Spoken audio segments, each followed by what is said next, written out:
Saludos, estimados alumnos.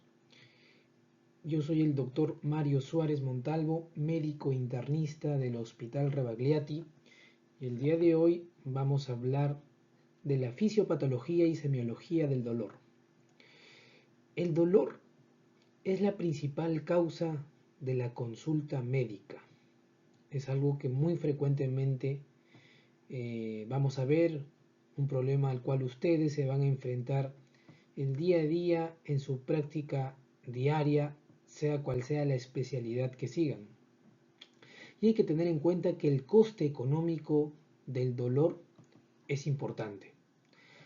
Tan solo en cifras de países extranjeros como Estados Unidos, más o menos se estima que el costo total, ¿no?, en lo que se refiere al manejo del dolor, va entre los 500 y 600 billones de dólares, eso según estadística de los años 2010 al 2015.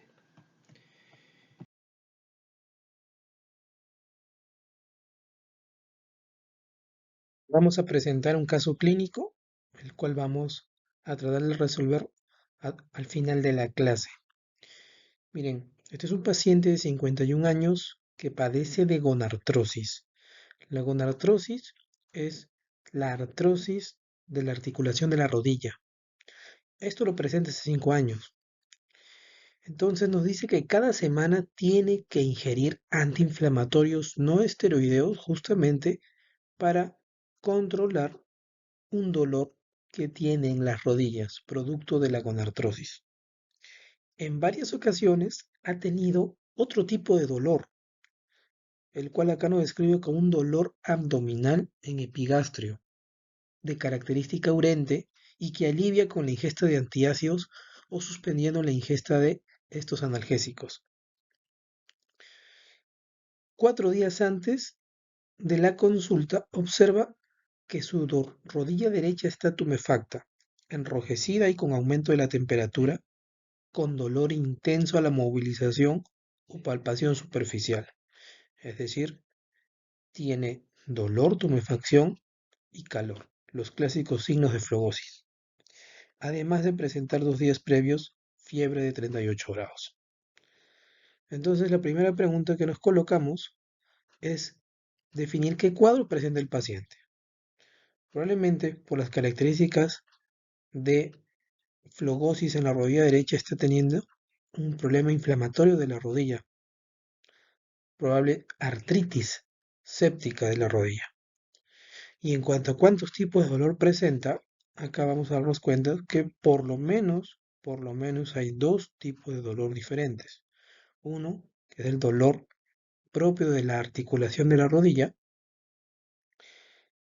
y otro, un dolor tipo visceral debido a las características de dolor abdominal en epigastrio que nos describen.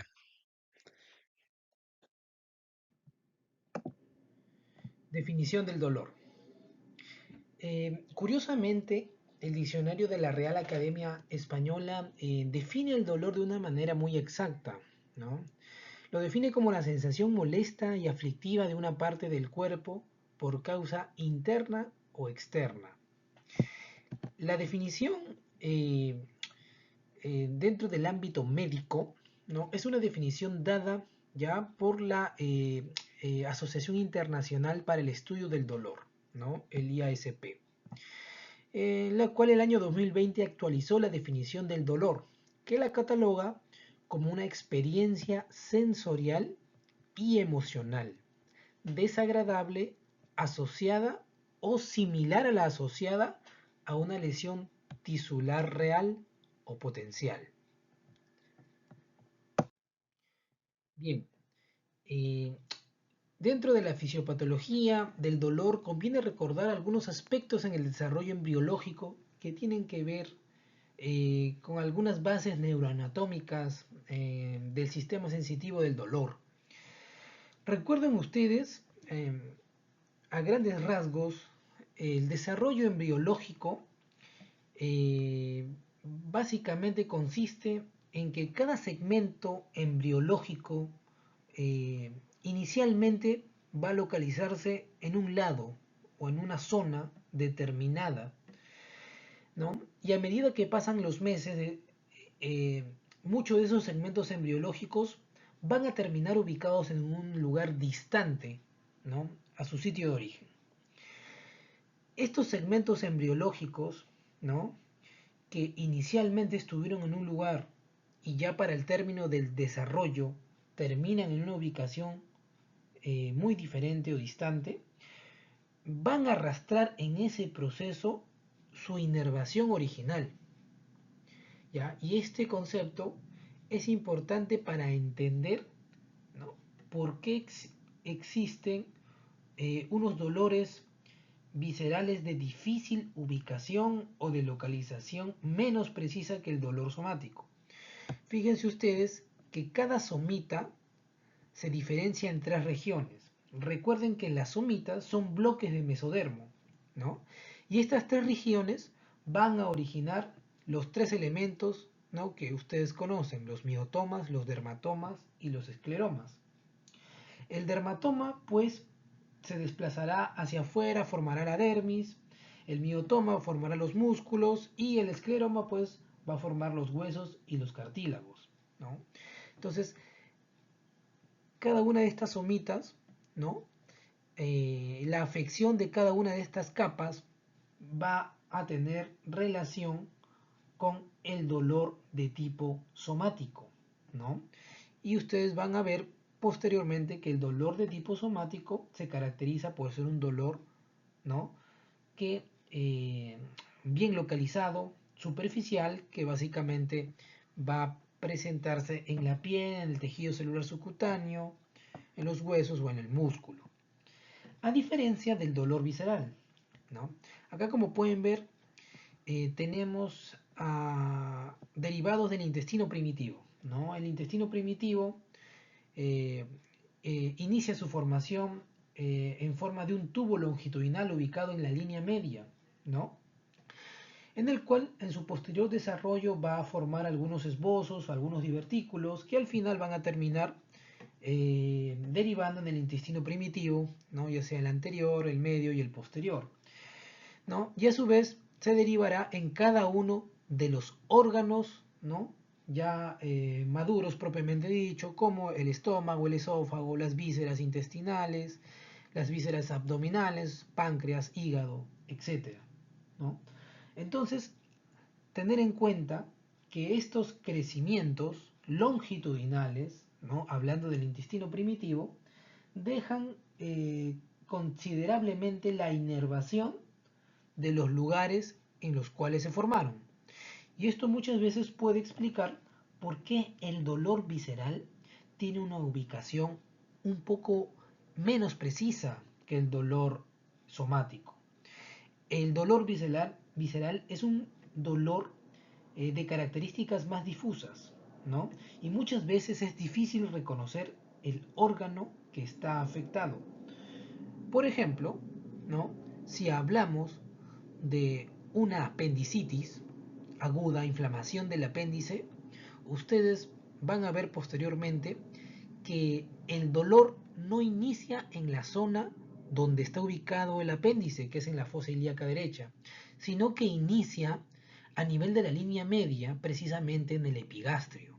Y esto muy probablemente tenga relación o se pueda explicar por el desarrollo embriológico inicial que tuvo ese segmento intestinal.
¿Qué neurotransmisores están implicados en la transmisión y en la modulación del dolor? Todo lo que ayude a transmitir el dolor será gracias a los neurotransmisores excitatorios. Y los neurotransmisores que modulen el dolor se le llamarán los neurotransmisores inhibitorios. Ayudan a disminuir el dolor en esos pacientes. Entonces, como ustedes verán, esto básicamente se ve a nivel del sistema nervioso central. Al lado izquierdo tenemos la imagen clásica de una brecha o hendidura sináptica. De amarillo, la neurona presináptica y de verde la neurona posináptica. Vean ustedes, la neurona presináptica almacena sus vesículas sinápticas que contienen a los diversos neurotransmisores, ¿no?, en el axón terminal. Y gracias a los canales dependientes del calcio, el calcio va a estimular justamente la salida de la vesícula sináptica hacia la membrana, ¿no?, del espacio sináptico para liberar los neurotransmisores que estos se van a unir a los receptores postsinápticos respectivos. Es así como nos funciona la neurotransmisión, ¿no? En el caso del glutamato, ¿no?, el glutamato se libera a la hendidura sináptica y se unirá a sus receptores AMPA o NMDA. Al igual o muy similar el aspartato, el polipéptido intestinal vasoactivo y la colecistoquinina. Entonces, todos ellos están encargados de la transmisión del dolor. Pero también hay neurotransmisores que se encargan de modular, es decir, e inhibir el dolor. Como por ejemplo las encefalinas, las endorfinas, la sustancia P, la somatostatina, la noradrenalina y la serotonina. ¿Qué importancia tiene esto? ¿No? El conocer qué neurotransmisores van a inhibir o modular el dolor puede tener implicancias en blancos o targets terapéuticos de los diferentes fármacos que nosotros usamos. Es decir, hablaríamos de un control de la modulación del dolor, obviamente a nivel central. Un ejemplo por citar es la dexmetomidina. La dexmetomidina es un fármaco que estimula los receptores alfa-adrenérgicos presinápticos, ¿no?, a nivel del locus coeruleus. Ustedes sabrán que el locus coeruleus es la fuente principal de noradrenalina en el sistema nervioso central. Está cerca al tronco cerebral mesencéfalo. Y es ampliamente reconocido este locus coeruleus por su papel en la inhibición descendente de la transmisión dolorosa, principalmente el dolor de tipo agudo. Es decir, este fármaco dexmetomidina puede estimular estos receptores alfa-adrenérgicos e inhibir, ¿no?, inhibir justamente el dolor, activando, ¿no?, la inhibición descendente de locus coeruleus. Otro ejemplo son los inhibidores de la recaptación de serotonina y norepinefrina, por ejemplo la duloxetina y la venlafaxina, que actúan a nivel de la neurona presináptica, ¿no?, a nivel de los receptores 5-hidroxitriptamina y norepinefrina, justamente para inhibir su recaptación y que estos dos neurotransmisores, tanto nora como serotonina, permanezcan el mayor tiempo posible a nivel de la hendidura sináptica.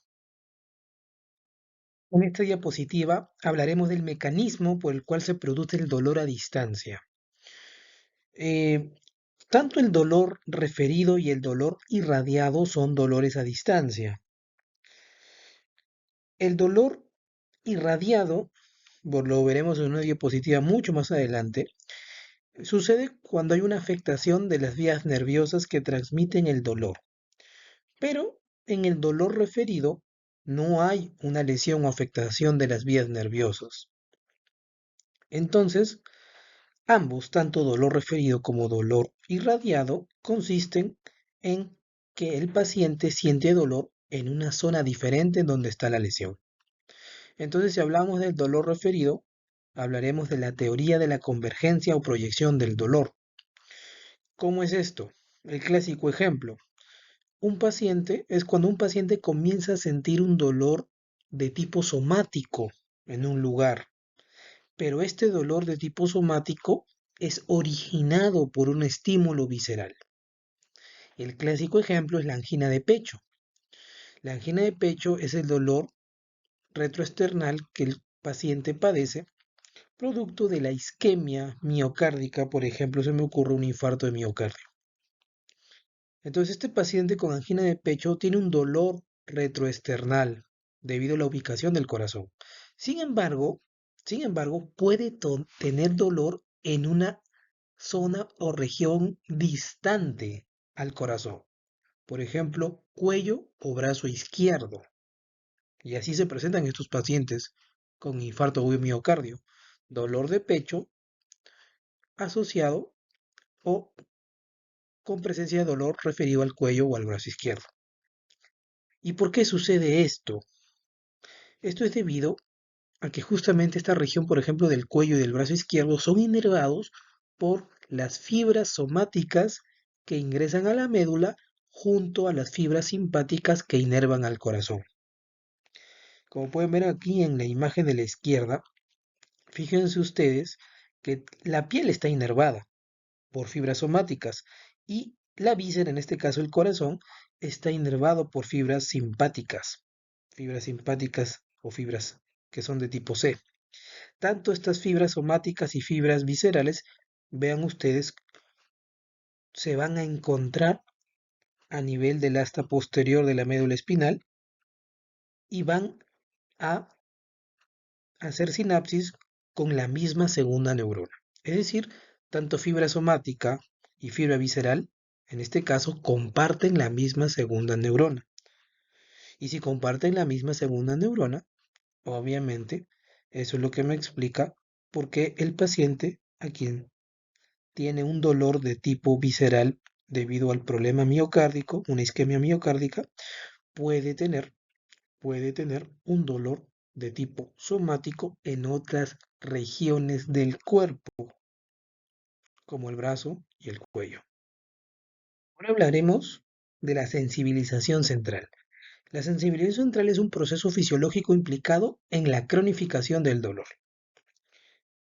Es decir, cuando un paciente tiene dolor agudo, este dolor agudo debe ser correctamente tratado, debido a que si no es correctamente tratado, va a generarse una serie de mecanismos fisiopatológicos que están implicados en la generación del dolor crónico.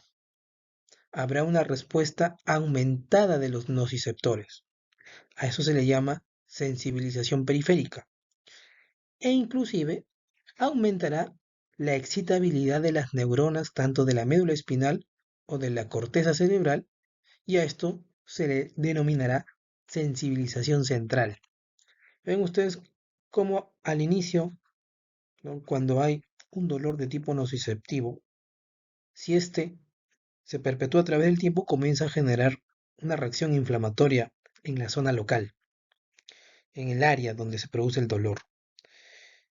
Esta reacción inflamatoria está mediada por células inflamatorias y algunas sustancias como prostaglandina, bradiquinina, histaminas, etc. Toda esta inflamación sucede cerca a las vías nerviosas que transmiten el dolor. Entonces se habla de una inflamación neurogénica. Y vean ustedes que inicialmente las fibras C que no estaban activadas, en este caso si es un dolor de tipo nociceptivo, es decir, fibras C silentes, comienzan a activarse. Y si se activan, obviamente, son más propensas a generar o transmitir dolor ante algún estímulo nociceptivo. Entonces comienza este fenómeno de sensibilización llamado wind up. Y este sucede debido a que las neuronas que están alrededor de la zona injuriada comienzan a reclutarse, comienzan a generar prolongaciones de sus axones adicionales, entrecruzadas, hacen más interconexiones, las cuales se les llama en algunos tipos de bibliografía el fenómeno conocido como neuroplasticidad. Entonces, al mismo tiempo, esto va a aumentar o va a prolongar los potenciales de acción de algunos neurotransmisores, de algunas neuronas que usan neurotransmisores excitatorios, como por ejemplo NMDA. Aumenta la conductancia de calcio y aumentará obviamente la expresión de receptores del dolor y por ende la neurotransmisión. Entonces, todos estos cambios ¿no? Que se dan a través del tiempo explican por qué un paciente que tiene dolor inicialmente en una zona, a medida que pasó el tiempo, el dolor se perpetúa, se cronifica y el área, ¿no? donde se percibía el dolor aumenta. A esto se le llama sensibilización central. Ahora vamos a hablar de la clasificación del dolor, ¿no? Y el dolor clásicamente se ha dividido, según su fisiopatología, en dos grandes grupos: el dolor tipo nociceptivo y el dolor tipo neuropático. A su vez, el dolor nociceptivo tiene dos formas: el dolor somático y el dolor visceral, de los cuales ya hemos hablado en cuanto a sus fundamentos fisiopatológicos.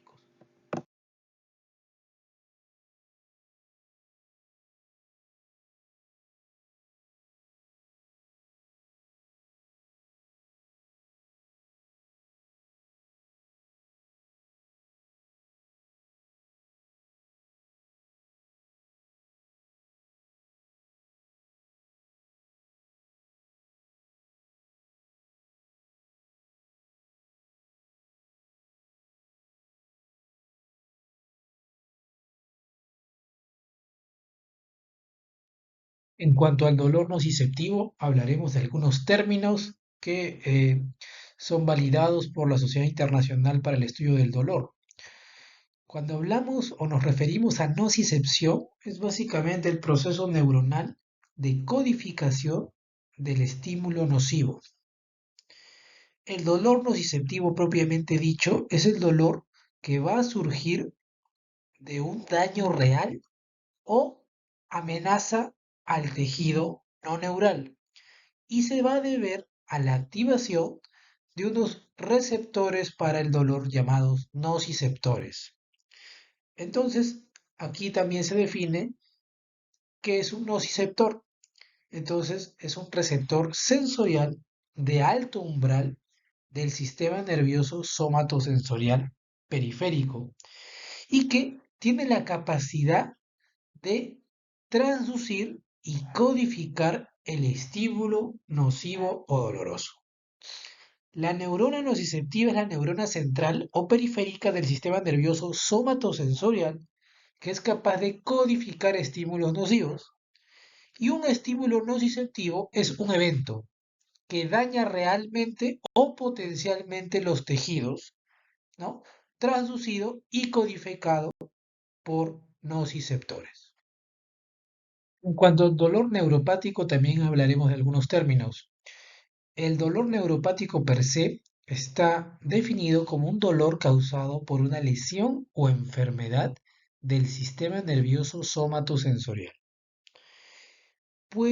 Este dolor puede ser desproporcionado al estímulo que lo produce, ¿no? Por ejemplo, en el caso de la alodinia, que es una característica clínica del dolor neuropático, que no siempre se presenta, pero es importante conocerla. Si hablamos de dolor neuropático central, es el dolor causado por una lesión o enfermedad del sistema nervioso somatosensorial, pero a nivel central. Y el dolor neuropático periférico, ¿no? Viene a ser también un dolor causado por una lesión en el sistema somatosensorial, pero a nivel periférico. Hay que recordar que el dolor neuropático es una descripción clínica y no un diagnóstico, y por lo tanto requiere una lesión demostrable, ¿no? O una enfermedad que satisfaga los criterios de diagnóstico neurológico. El término dolor neuropático es comúnmente usado en cuadros clínicos donde se evidencia una enfermedad subyacente que produce este tipo de dolor. Por ejemplo, la diabetes mellitus, anomalías genéticas o accidentes cerebrovasculares, vasculitis, etc. Y entre otros términos, por ejemplo, tenemos la alodinia, el dolor debido a un estímulo que normalmente no provoca dolor. Hiperalgesia es el aumento del dolor por un estímulo que normalmente provoca dolor. Es decir, un dolor exagerado ante un estímulo doloroso.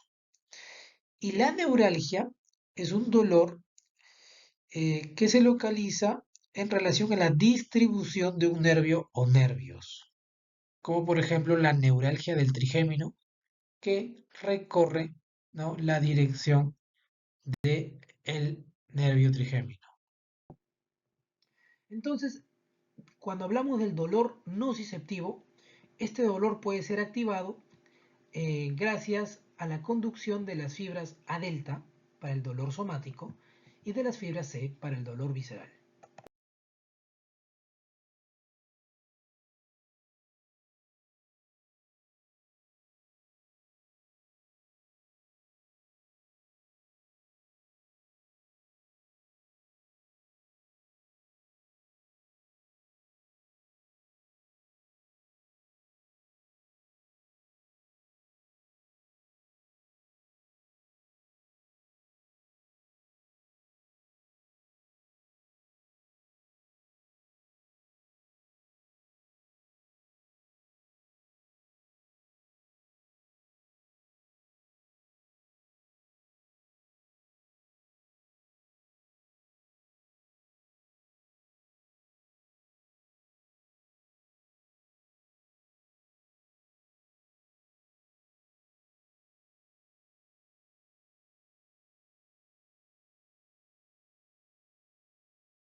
El dolor nociplástico.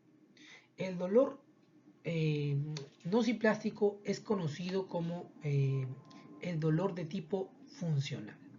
Entonces, aquí la nocicepción está alterada sin evidencia clara de daño tisular real o amenazante. Es decir, no hay evidencia de alguna noxa que active los receptores de dolor periféricos, ¿no? Entonces, hay algunas enfermedades en las cuales pueden estar dentro, ¿no?, de este tipo de dolor. Por ejemplo, la fibromialgia, el síndrome de intestino irritable o a veces algunas lumbalgias inespecíficas. La fisiopatología de este tipo de dolor todavía no está bien dilucidada y es probable que haya una interacción en diferentes procesos que principalmente incluyen un procesamiento sensorial aumentado, el mecanismo de la modulación de las vías inhibitorias están disminuidos o hay alguna tasa de coexistencia de afecciones asociadas con dolor crónico, como por ejemplo trastornos del sueño o trastornos del ánimo o humor. Y este es la definición de dolor nociplástico por la Sociedad Internacional para el Estudio del Dolor. Nos dice que es el dolor que surge de una nocicepción alterada, a pesar de que no hay evidencia clara de daño tisular real o potencial que cause la activación de nociceptores periféricos o evidencia de enfermedad o lesión del sistema somatosensorial que cause dolor. Los pacientes muchas veces pueden tener una combinación de dolor nociceptivo y nociplástico a la vez. Y el dolor mixto es un dolor que contiene porciones significativas de los dos tipos principales del dolor, el nociceptivo y el neuropático. Un ejemplo clásico es el dolor oncológico de las neoplasias avanzadas. Por ejemplo, un cáncer de próstata metastásico a hueso. Vamos a tener un componente nociceptivo, ¿no?, generado por la irritación del periósteo, pero también vamos a tener un dolor neuropático, ¿no?, por la infiltración de las células tumorales a las terminaciones nerviosas del órgano.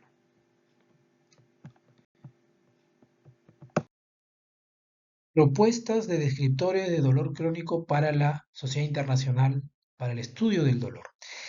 Bueno, en este cuadrito básicamente estamos graficando, o este artículo está graficando, las diversas condiciones descritas, ¿no?, que pueden formar parte o componentes del dolor mixto, ¿no? Entonces, el dolor mixto se caracteriza por manifestarse clínicamente con una superposición sustancial de los diferentes tipos de dolor conocidos. Es decir, el dolor mixto, como lo ven en la imagen, puede estar compuesto por dos tipos de dolor o hasta tres tipos de dolor, ¿no? Por ejemplo, un dolor mixto que comparte características de nocicepción y neuropático, o un neuropático con características nociplásticas o un nociceptivo con características nociplásticas. Además, en este cuadrito vemos los estados potenciales del dolor mixto aquí arriba en celeste, ¿no? Por ejemplo, lo clásico son los dolores crónicos, ¿no? Se dice que a mayor cronicidad, ¿no?, del dolor, ¿no?, por alguna causa, el paciente es más propenso a desarrollar un dolor mixto, como por ejemplo la lumbalgia crónica, la ciatalgia, ¿no?, los trastornos musculoesqueléticos crónicos, ¿no? Y vean ustedes, dentro de los dolores nociplásticos siempre describen a la cabeza la fibromialgia, pero también está el intestino irritable, la fatiga crónica, algunas cefaleas o algunas otras entidades. Ahora vamos a hablar de la semiología del dolor. Eh, para el uso correcto o el abordaje correcto del dolor durante el interrogatorio, ¿no?, es decir, durante la anamnesis, es conveniente sistematizar de forma ordenada los siguientes aspectos fundamentales del dolor, utilizando esta memotecnia descrita por varios autores, la memotecnia Alicia. A. que tiene que ver con antigüedad, es decir, la dimensión temporal del dolor. L de localización, es decir, la ubicación del dolor. Y de irradiación, es decir, el dolor a dónde se está propagando. El carácter en lo que se refiere al tipo de dolor. La I de la intensidad del dolor, que muchas veces puede estar en relación a la gravedad de la enfermedad. Y la A de atenuación o agravación, es decir, qué factores influyen en la mejoría o en la exacerbación del dolor. La antigüedad del dolor, como lo dijimos, se refiere a la dimensión temporal, es decir, la duración del dolor.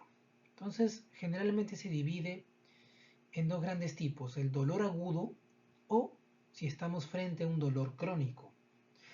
El dolor agudo se caracteriza porque es de duración corta, puede durar desde minutos hasta una semana y puede acompañarse de manifestaciones autonómicas. Esto generalmente es para los dolores de tipo visceral. Si hablamos del dolor crónico, este tipo de dolor va a tener una duración de meses, ¿ya? Generalmente no está acompañado de manifestaciones autonómicas, ¿ya? Y muchas veces puede venir acompañado de algunas alteraciones psíquicas en algunos pacientes. Entonces, hay que tener en cuenta que el dolor agudo y el dolor crónico son fenómenos distintos, ¿no? Un dolor crónico no siempre es un dolor agudo que sea prolongado, ¿ya?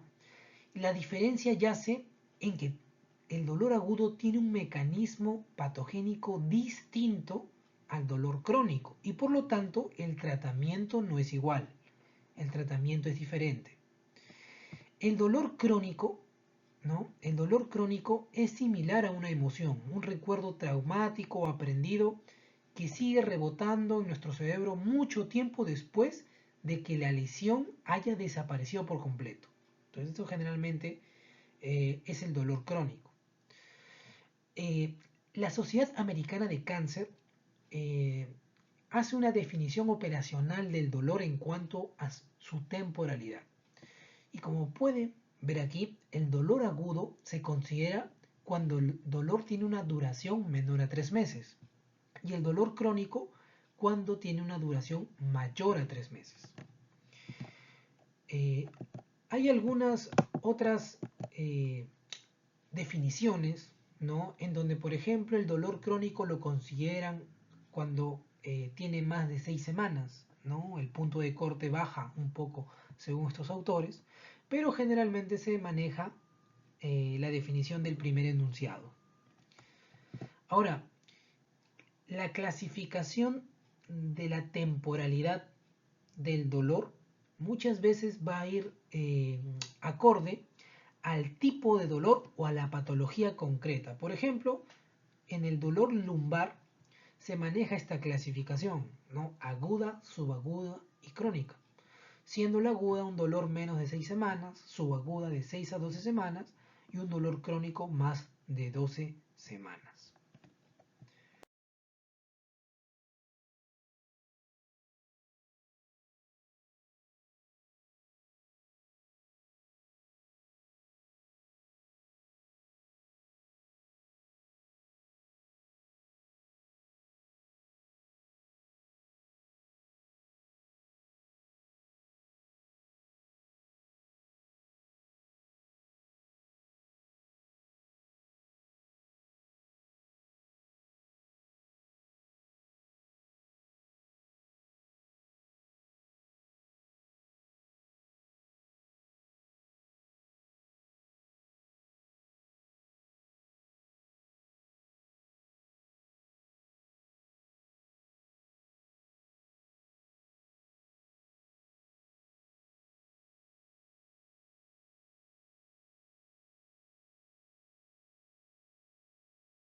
Ahora vamos a hablar de la irradiación o propagación, ¿no? La irradiación básicamente se refiere a cuando el dolor va a extenderse a zonas más o menos distantes a su sitio de origen, ¿no? Por ejemplo, como pueden ver acá, ¿no? El dolor ciático. El dolor ciático es un tipo de dolor irradiado, ¿ya? La compresión de alguna raíz lumbar, generalmente de la quinta raíz lumbar, puede pues comprimir las raíces nerviosas de este nervio y por lo tanto causar un dolor, ¿no?, de tipo irradiado hacia la región glútea y la cara posterior del miembro inferior afectado, ¿no? Es un clásico ejemplo de dolor irradiado. Eh, Hay que diferenciar el dolor irradiado del dolor referido. Como pueden ver acá, el dolor irradiado es el que se ha producido a distancia debido a la compresión o irritación de una raíz nerviosa, como lo hemos dicho en este ejemplo. Este dolor a veces genera sensación de hormigueos, puede corresponder, siempre casi corresponde a la región del nervio afectado. Y otra característica es que puede haber un dolor de tipo eléctrico, ¿no? Sensación de calambre o sensación de electricidad. En cambio, el dolor referido es casi similar al irradiado, sin embargo, aquí las vías nerviosas están en perfecto estado, ¿no? Es decir, las vías nerviosas no sufren ningún tipo de compresión o no están lesionadas.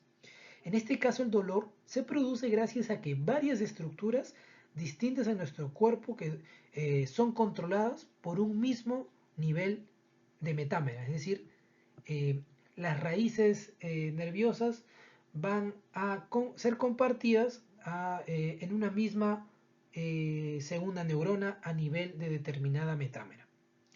Por ejemplo, ya hemos dicho, cuando tenemos un infarto del corazón, puede haber un dolor retroesternal o precordial que se puede irradiar hacia el cuello o hacia el brazo izquierdo.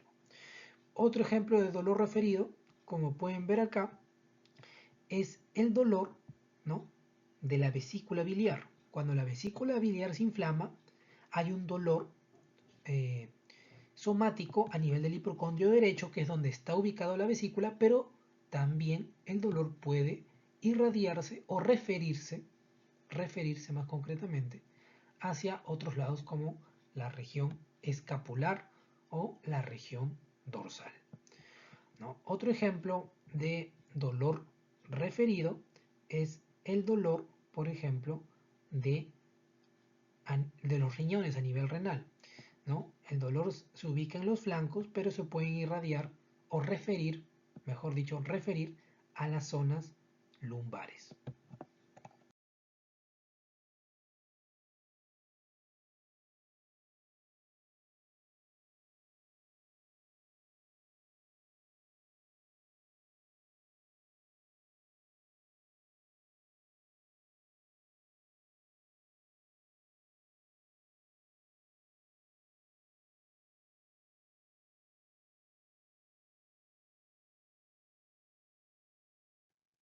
Ahora vamos a hablar del carácter del dolor, también conocido en la práctica médica como el tipo de dolor. Se entiende como carácter al conjunto de rasgos o circunstancias con la cual se da a conocer alguna cosa, ¿no? Y este generalmente la va a distinguir de los demás. Entonces, cuando nosotros hablamos del tipo de dolor o carácter del dolor, básicamente el paciente nos va a describir las particularidades de su dolor. Pero esta descripción va a estar en relación al nivel sociocultural del paciente o al estado psíquico del paciente, ¿no? Por ejemplo, no es lo mismo eh, eh, hacerle la anamnesis a un paciente totalmente lúcido que puede expresar de manera adecuada las características de su dolor, a hacerle la anamnesis o semiología del dolor a un paciente con un trastorno del nivel de la conciencia. Ahora, acá tenemos algunos ejemplos de las características de algunos de los tipos de dolor más importantes. Por ejemplo, el dolor de tipo lancinante, ¿no? El dolor de tipo lancinante es un dolor que el paciente lo va a describir como una sensación de que le estuviesen atravesando una lanza o un cuchillo. Y este dolor es clásico de los pacientes con tabes dorsal, que es una complicación, ¿no?, de la sífilis, ¿no?, de la sífilis, la neurosífilis terciaria. Cuando nosotros hablamos de un dolor urente o quemante, el paciente lo describe como una sensación de quemazón, ¿ya? Si este dolor urente lo encontramos a nivel de la piel, ¿no?, en relación, ¿no?, a un dermatoma, podríamos estar hablando de una lesión por el virus de herpes zóster, ¿no?, por el virus de herpes zóster, el cual, ¿no?, va a dañar, ¿no?, la inervación de determinado dermatoma. Si la sensación de tipo quemazón es a nivel del epigastrio, ¿no?, podríamos estar hablando de un dolor producido por la úlcera gástrica o úlcera duodenal. El dolor de tipo opresivo, muy importante preguntarlo, reconocerlo. Generalmente el paciente lo describe como una sensación de constricción o como si le apretara, ¿no? Si es a nivel de pecho, nos va a decir, doctor, me aprieta el pecho, ¿no? Siempre hay que pensar que estamos ante un cuadro de angina de pecho o infarto de miocardio. El dolor de tipo transfixiante es el dolor que el paciente describe como una sensación de que algo le atraviesa de un lado a otro. Por ejemplo, el de la pancreatitis aguda. El dolor sordo es un dolor de baja intensidad, pero es molesto y prolongado. O sea, siempre es permanente, es de baja intensidad, pero el paciente siempre lo percibe. Es el dolor clásico del cáncer. El dolor exquisito es el dolor instantáneo y agudo, es decir, de inicio súbito, ¿no?, como por ejemplo la neuralgia del trigémino. El dolor fulgurante es un dolor tipo llamarada o golpe de electricidad.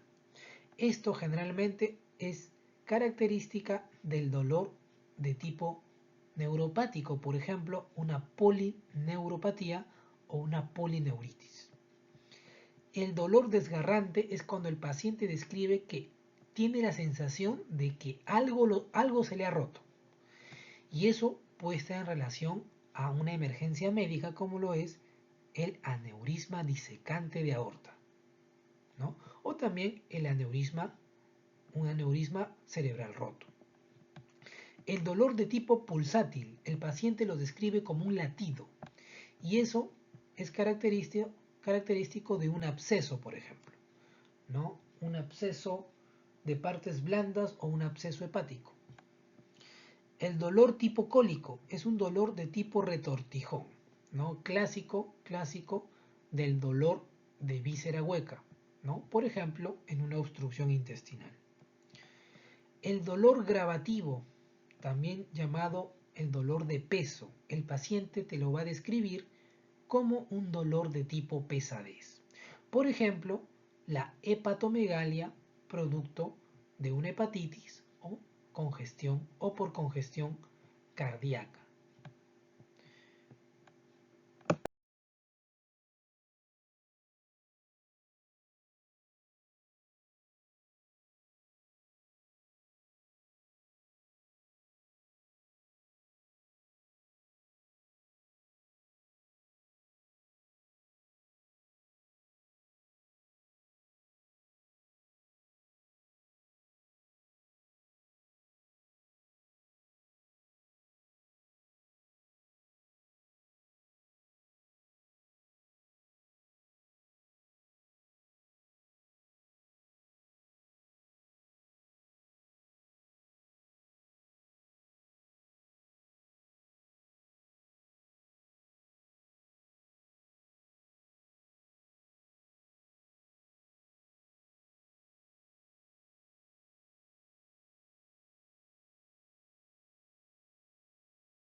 Escala multidimensional del dolor.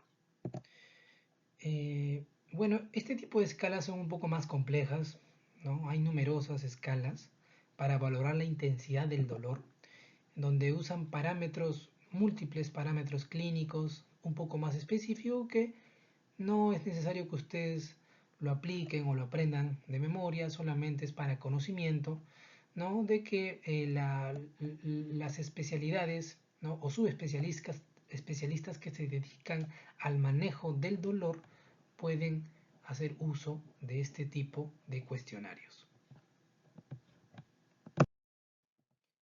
Escala multidimensional del dolor.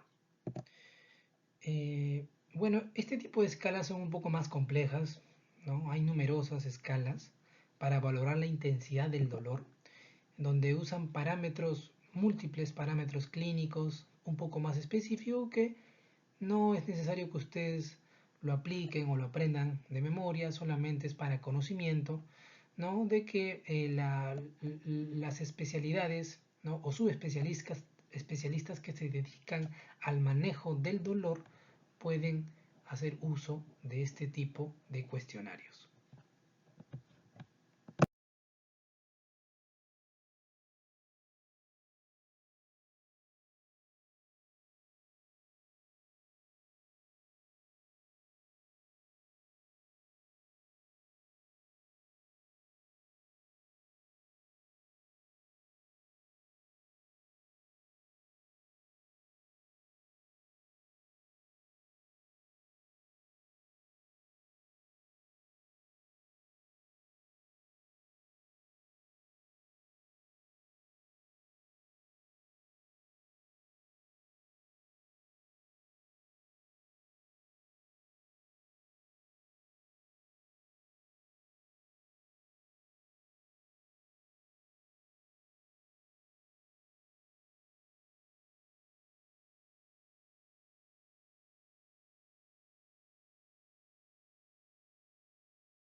el ejemplo de la úlcera duodenal.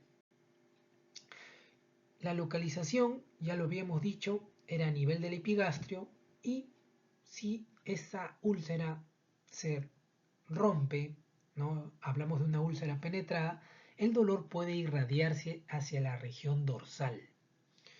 ¿Ya? Acá es muy importante preguntar qué exacerba o mejora el dolor de esta úlcera, que como lo hemos dicho es de localización epigástrica y puede tener características urentes o de quemazón.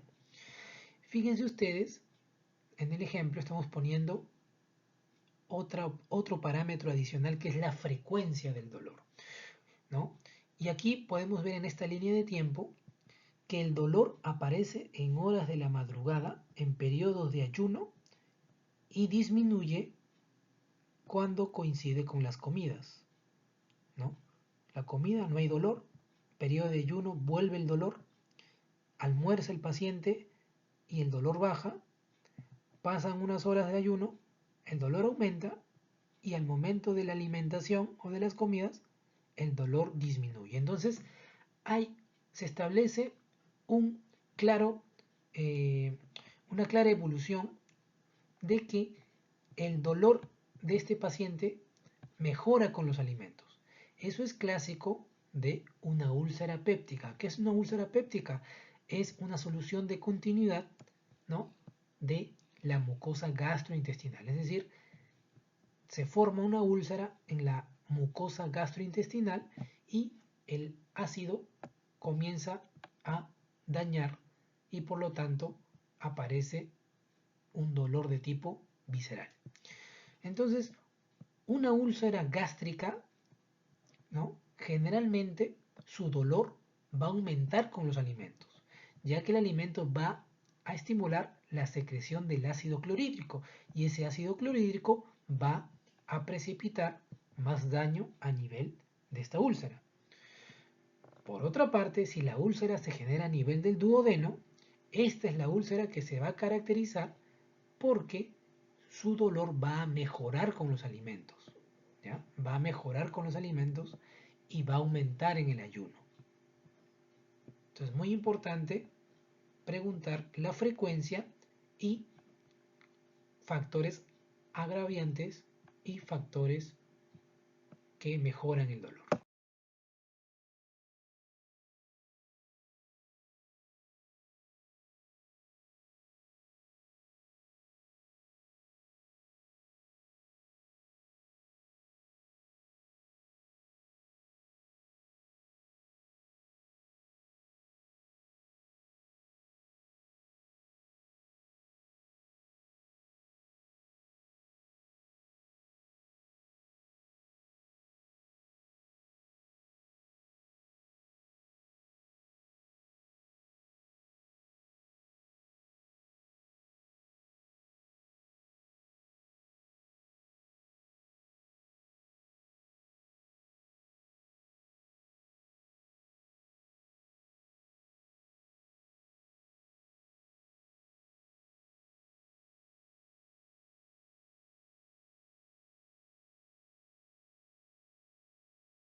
Entonces ya a estas alturas podemos responder las dos preguntas que nos planteamos al inicio de la clase. ¿Cuántos tipos de dolor presenta el paciente? El paciente presenta un síndrome doloroso y al menos, ¿no?, tiene dos tipos o hasta tres tipos de dolor. Vean ustedes, dos dolores son agudos y un dolor crónico.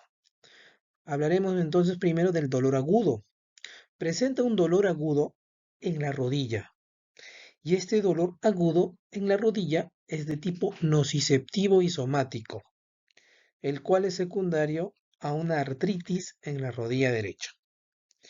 El otro tipo de dolor agudo, no, es del estómago, secundario a la gastritis aguda, y este también sería un dolor nociceptivo tipo visceral.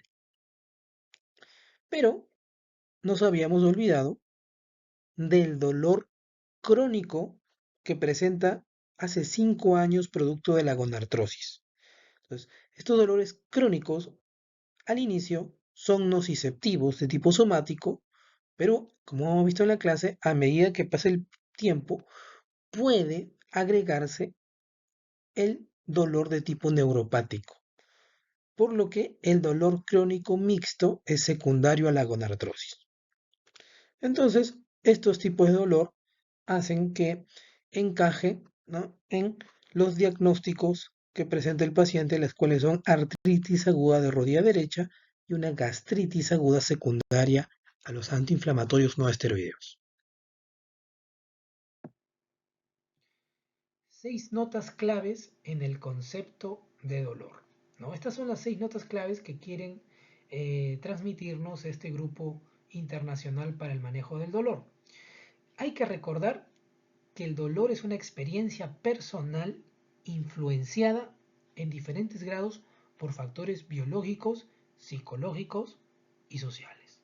Claro que sí. Entonces, siempre va a haber, ¿no?, factores que van a intervenir, y estos factores pueden ser psicológicos, como pueden ver aquí. El dolor y la nocicepción son fenómenos diferentes. El dolor no puede ser inferido solamente por la actividad de las neuronas sensoriales. Claro que sí. O sea, para que exista dolor, no necesariamente debe haber o debe estimularse la transmisión del dolor a través de la nocicepción, porque existen los dolores de tipo psicógenos. Las personas aprenden el concepto de dolor a través de las experiencias de la vida.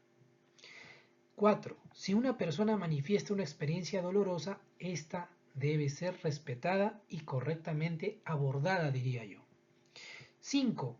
Aunque el dolor usualmente cumple una función adaptativa, puede tener efectos adversos sobre la funcionalidad, bienestar social y psicológico. Obviamente, el dolor, ya lo hemos dicho al inicio, es un mecanismo de defensa para mantener el equilibrio y la homeostasis ante una potencial noxa externa. Sin embargo, en el caso del dolor crónico, ya esta función adaptativa puede tener algunos efectos deleterios en estos aspectos de la vida del paciente.